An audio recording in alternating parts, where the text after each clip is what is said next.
நேற்றிரவு பலத்த காற்றுடன் பெய்த மழையில் ரயில் நிலைய நுழைவாயில் முகப்பு மேற்கூரையில் பொருத்தப்பட்டிருந்த ஜிஆர்சி சீட் பெயர்ந்து விழுந்து பொதுமக்களிடையே அதிர்ச்சியை ஏற்படுத்தியுள்ளது. மயிலாடுதுறை ரயில் நிலையத்தில் அம்ரித் பாரத் திட்டத்தின் கீழ் 22 கோடி ரூபாய் மதிப்பீட்டில் புனரமைப்பு பணிகள் நடைபெற்று வருகிறது. இங்கு கடந்த வெள்ளிக்கிழமை நள்ளிரவு பலத்த காற்றுடன் கூடிய கனமழை பெய்த நிலையில் ரயில் நிலைய முகப்பு மேற்கூரையில் பொருத்தப்பட்டிருந்த 4 அடி நீளம் 4 அடி அகலத்தில் தலா 35 கிலோ எடை கொண்ட 2GRC சீட் பெயர்ந்து விழுந்தது. நள்ளிரவு நேரம் என்பதாலும் மழை பெய்ததாலும் அங்கு ஆள் நடமாட்டம் இல்லாததால் நல்வாய்ப்பாக உயிர் சேதம் தவிர்க்கப்பட்டது.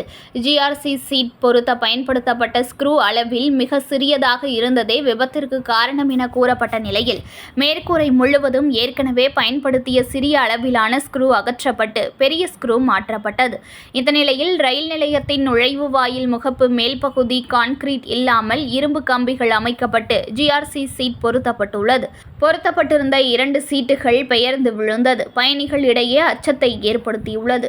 மயிலாடுதுறை ரயில் நிலையத்தில் அம்ரித் பாரத் திட்டத்தில் மேற்கொள்ளப்படும் பணிகள் தரமானதாக இல்லை என பயணிகள் குற்றம் சாட்டி வரும் நிலையில் அடுத்தடுத்து மேற்கூரையில் அமைக்கப்பட்டுள்ள ஜிஆர்சி சீட்கள் கட்டுமான பணியின் போதே பெயர்ந்து கீழே விழுந்து வருவது ரயில் பயணிகளை அச்சத்தில் ஆழ்த்தியுள்ளது.